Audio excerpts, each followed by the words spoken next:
今天来跟大家分享怎么泡好喝的冷泡茶。首先，你可以拿一瓶水，自己的保温瓶或是外面买的矿泉水都可以。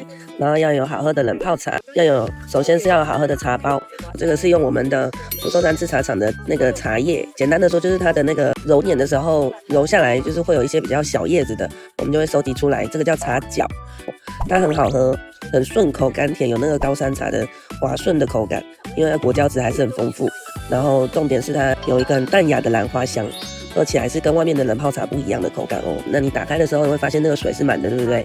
不要这样塞进去会满出来，就是把它倒一口出来，然后摇一摇，让它充分浸润。充分浸润以后呢，我们再等一下。好喝的冷泡茶秘诀是要等。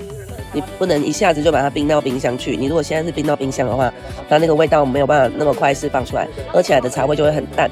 那如果你想要喝到比较浓的味道，然后又有甘甜的冷泡茶的口感，关键秘诀就是要等。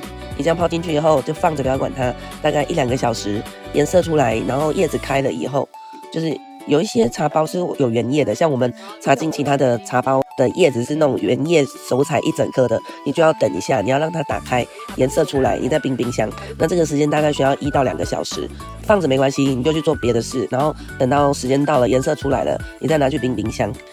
1个晚上就可以喝到好喝的冷泡茶。那冰在冰箱可以冰7天不会坏哦。大家可以这样自己做冷泡茶，一颗这样子10几块而已，然后又很健康，成分又很天然，重点是很省荷包哦。因为外面的手摇一杯无糖绿好像就要40-50块了吧，但是那个原料绝对没有我们这种这么纯正嘛。那冷泡茶喝的是什么呢？就是喝它的那个甘甜，这样的泡法不会苦涩甘甜，然后它的咖啡因含量也很低，因为咖啡因是要在75度以上的热水的水温才会释放出来的，所以用我们这种全程低温泡的方式，不用担心咖啡因含量的问题。如果怕喝茶睡不着，又想喝点东西，或是怕喝了咖啡因太高的，或是喝了一些热茶会有胃肠会有刺激的，你就可以从冷泡茶开始喝哦。这些都没有刚刚以上讲的副作用。你也是一个喜欢喝冷泡茶或度过夏天的朋友吗？